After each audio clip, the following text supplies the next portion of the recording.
Bon les amis, salut, aujourd'hui on va parler d'un truc qui n'a rien à voir avec ceux que j'essaye d'explorer habituellement, notamment dans mes petites vidéos courtes comme ça. On va laisser passer l'avion parce que c'est le sujet en fait. Et bon, on le laisse passer quand même. Voilà, ça y est, il est parti. Donc il y a un truc qui est quand même assez amusant et que je voulais voir avec vous, sachant qu'il n'y a aucun postulat de base en fait. Il y a pas de, je fais aucune affirmation, c'est juste quelque chose qui me trouble, qui vient percuter un peu mon esprit de temps en temps et qui me dit, bah, les coïncidences, moi j'adore ça, j'y crois, ça me fait toujours un peu rire quand elles sont simples et qu'elles sont amusantes et quand elles sont répétitives et corrélatives, ça commence à devenir un peu, pas inquiétant parce qu'il est hors de question de s'inquiéter pour ce genre de choses, mais ça peut être parfois un peu déroutant. Et je m'explique. Donc, pour toutes celles et ceux, pardon, qui ont vu la cérémonie d'ouverture des JO et qui, comme moi, ont été marqués par cette cérémonie, parce que, je le répète, je ne m'en cache absolument pas. J'ai personnellement été choqué et puis quelque part un peu aussi, on va dire, insulté dans ma foi. Mais ça, c'est autre chose, hein, parce que tout le monde a le droit d'être con, et moi le premier. Donc voilà, en tant que con chrétien, j'ai un tout petit peu été bousculé hein, dans ma foi. Voilà. Mais ce qui est intéressant, c'est l'accumulation de petits trucs. Donc on va appeler cette vidéo, je sais pas, on va l'appeler le karma ou n'importe comment. On va pas parler du Christ, on va parler du karma, on va parler de synchronicité ou de petites choses qui sont parfois très amusantes, comme je l'ai dit, et qui parfois peuvent choquer, et notamment le fait que lors de la cérémonie de clôture des JO, je ne sais pas si vous avez fait le distinguo, je ne sais pas si vous avez fait le parallèle entre différents critères, différents éléments qui sont véritablement troublants en fait.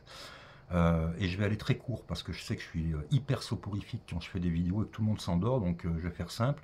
Le mec qui a été choisi pour descendre, euh, la star internationale, je parle pas je parle pas de l'espèce je sais pas, d'alien qui descendait tout en or, là, le voyageur doré, parce que sincèrement, enfin, moi ça me fait plus flipper qu'autre chose, tu vois pas ce que ça va faire dans les JO, et si j'avais pas mon âge, je pense que j'aurais même pas regardé, ça m'aurait fait flipper si j'avais eu 8 ou 10 ans.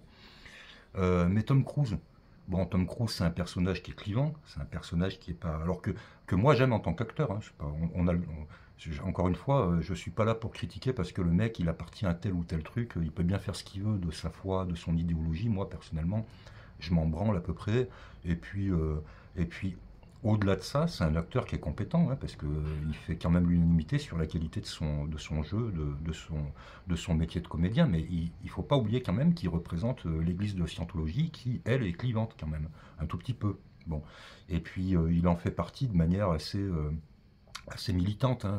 Il n'est pas juste là pour dire euh, je suis dans l'église de Scientologie, j'adore ça, merci, au revoir. Non, non, il fait partie des militants.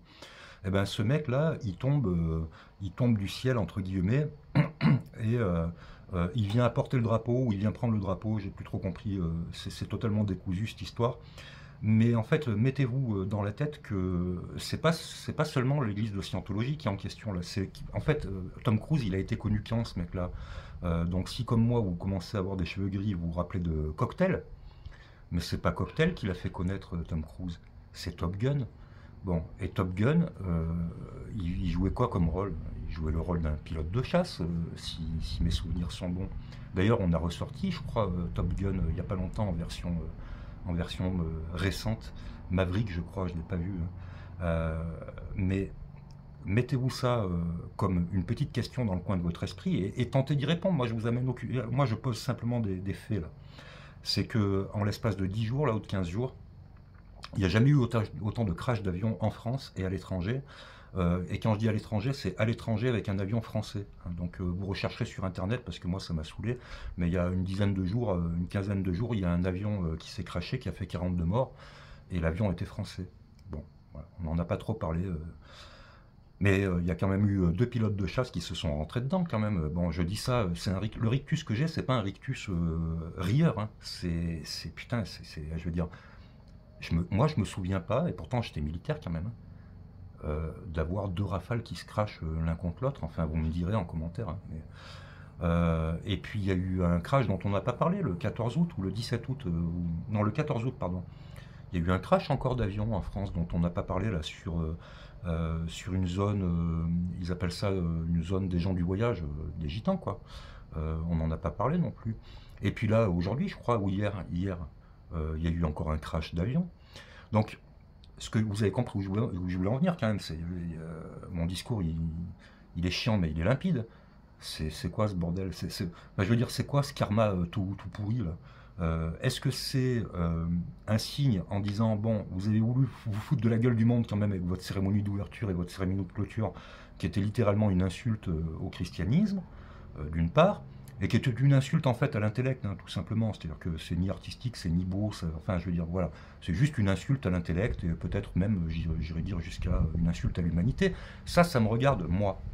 Donc ça, c'est pas factuel, c'est un ressenti, hein, d'accord. Donc on peut juger d'aucune démonstration là-dessus. Par contre, depuis quand, en l'espace d'une semaine, il y a 5 crashs d'avion, 2 semaines, allez, 15 jours, depuis quand? Enfin, je veux dire, regardez sur Internet, s'il vous plaît, faites l'effort de le faire. Mais depuis quand il y a eu 5 crashs d'avions, soit français sur le territoire français, soit français sur le territoire international, enfin à l'étranger, en l'espace de 15 jours? C'est arrivé quand ça?